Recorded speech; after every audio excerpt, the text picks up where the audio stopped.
ఇప్పుడే జీ5లో స్ట్రీమ్ అవుతున్న కుటుంబస్థాన్ సినిమా చూశాను. సినిమా నాకైతే చాలా బాగా నచ్చింది. ఈ సినిమాలో మణికంఠన్, గురు సోమసుందరం, సుందర్రాజన్ వీళ్ళందరూ కలిసి నటించారు. ఈ సినిమా సబ్జెక్ట్ విషయానికి వస్తే, ఉద్యోగం చేస్తేనే మగాడికి రెస్పెక్ట్ ఉంటుంది, సంపాదించే మగాడికి రెస్పెక్ట్ ఉంటుంది అనే సబ్జెక్ట్తో ఈ సినిమాని చాలా బాగా డీల్ చేశారు డైరెక్టర్ గారు. ఈ సినిమా ఒక ఇంటర్ క్యాస్ట్ మ్యారేజ్తో స్టార్ట్ అయ్యి వాళ్ళిద్దరికి పాప పుట్టే టైంకి సినిమా ఎండ్ అయిపోతుంది. సంపాదించే మగాడికి రెస్పెక్ట్ ఉంటుంది అనే సబ్జెక్ట్తో డైరెక్టర్ చాలా బాగా డీల్ చేశారు. ఆ విషయం నాకు చాలా బాగా నచ్చింది. దాన్ని కామెడీ వేలో చాలా బాగా చెప్పారు.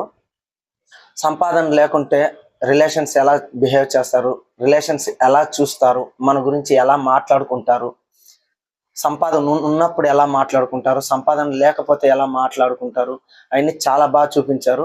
హీరో వాళ్ళ నాన్నకి షష్టి పూర్తి జరిగే టైంలో రిలేషన్స్ బిహేవ్ చేసే ఆ సీన్స్ అన్ని చాలా బాగుంటాయి. న్యాచురల్గా ఉంటుంది సినిమా.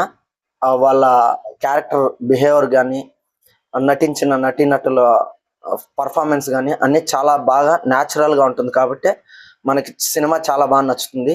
బ్యాక్గ్రౌండ్ మ్యూజిక్ చాలా బాగుంది. సాంగ్స్ అంతగా ఒకటో రెండో ఉన్నాయి, కానీ సాంగ్స్ అంత బాగాలేదు. కానీ సినిమా అయితే చాలా బాగుంది. ముఖ్యంగా హీరో తను చేస్తున్న జాబ్ పోయిన తర్వాత సినిమా చాలా బాగుంటుంది. అక్కడ నుంచి సినిమా తను ఆ జాబ్ పోయిందని ఇంట్లో చెప్పకుండా చేసే ఆ డ్రామా అయితే చాలా బాగుంది.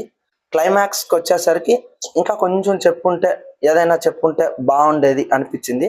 అక్కడ ఏమంటే క్లైమాక్స్కి వచ్చేసరికి కాంప్రమైజ్ అయ్యి వెళ్ళాలి అనేటట్టు చెప్పారు. చూడండి, మీకు నచ్చొచ్చు. నాకైతే సినిమా బాగా నచ్చింది, మీకు కూడా నచ్చొచ్చు, ఖచ్చితంగా నచ్చుతుంది అనుకుంటున్నాను. చూడండి.